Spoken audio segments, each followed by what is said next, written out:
Hello, ladies and gentlemen, the Cider Drinker here with another episode of the Cider Drinker's History of.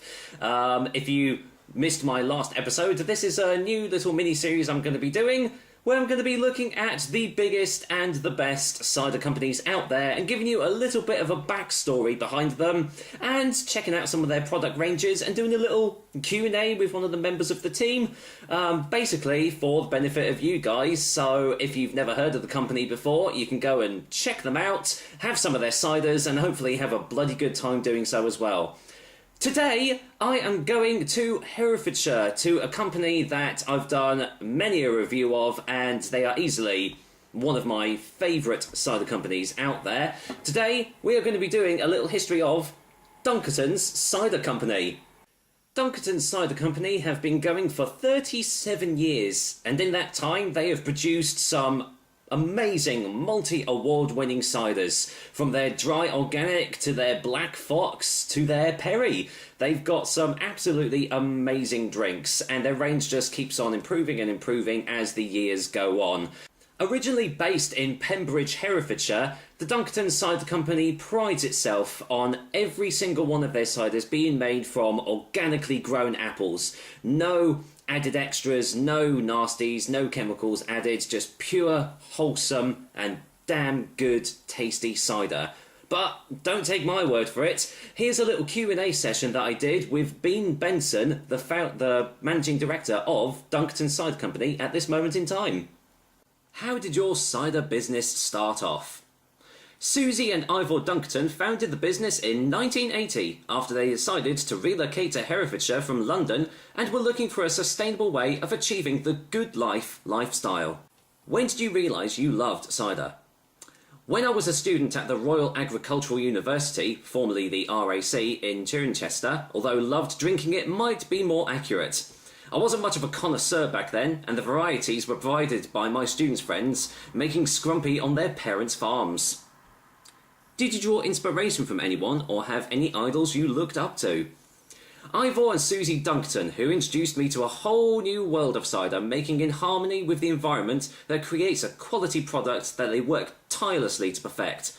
Ivor spent 2 years teaching me his craft. Some visitors call it alchemy, others a science, but we just call it excellent cider crafting. Perry's included in that, of course. Any advice for future cider makers out there? Choose your fruit wisely. We only ever use traditional cider apples and perry pear varieties selected for their cider and perry making characteristics. Trust your senses or intuition and ask others for honest feedback. Provide them with free samples for their honesty. Be bold in your fruit selections. There can be a snobbery about various aspects of cider making, but just have a go and enjoy the experience of crafting cider. What's the worst that could happen? Well, there you go. What do you like most about your job? When you are with someone who has never tasted a Dunkertons product before and they are blown away by the taste, that's a great feeling. Many people message us saying things like, I've only ever drunk cider made by X, and then I discovered Dunkertons. Now I can only ever drink Dunkertons. I didn't make that up. We actually get messages from people telling us that frequently. Or the forklift. If you can't find me anywhere else, check the forklift. To be honest, there isn't a lot I don't like about it. I consider myself extremely fortunate to be involved with Dunkertons. What would you say is your flagship cider? Without a doubt, our organic Black Fox cider, although our vintage is very popular as well. However, Black Fox is our Waitrose product, so most widely recognised. What does the future hold for Dunkertons cider? After 37 years in Pembridge, we have recently relocated to the processing to Cheltenham, and we are currently settling into our new site and consolidating the different facets of our business. Had we been able to stay in Pembridge and grow the business, then we would still be there. However, that was no longer an option as we couldn't secure additional space, hence the move. The location is very different to where we were before, all under one roof rather than separate barns. The vats, belts, press and bottling line are all in the same building, and when all the work has been completed, hopefully by spring 2018, we will have a shop and viewing gallery so we can run tours and tastings. Our organic orchards remain in Herefordshire, as do our family of growers, and we hope to increase the number of organic orchards in Herefordshire as we have seen 3 new growers join us in the last year. who are converting their orchards to organic status in partnership with Dunkertons Cider. Demand for our products continues to grow, so it is essential we can secure a long-term supply of organic cider apples and perry pears, hence the conversion work. We have very good export partners, and the availability of Dunkertons across the globe is growing. It's worth mentioning that despite the relocation of our wonderfully eclectic shop at Pembridge, we will remain open on a Friday and Saturday 10 till 5.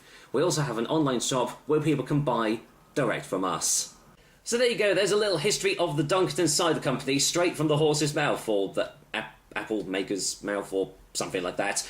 In my personal view, the Dunkertons Company is, as I've already said, one of my absolute favourite cider companies out there, and if you've never tried a Dunkertons product before, I do highly recommend you go out and try some of their products. As Bean said, their Black Fox is available in Waitrose stores nationwide.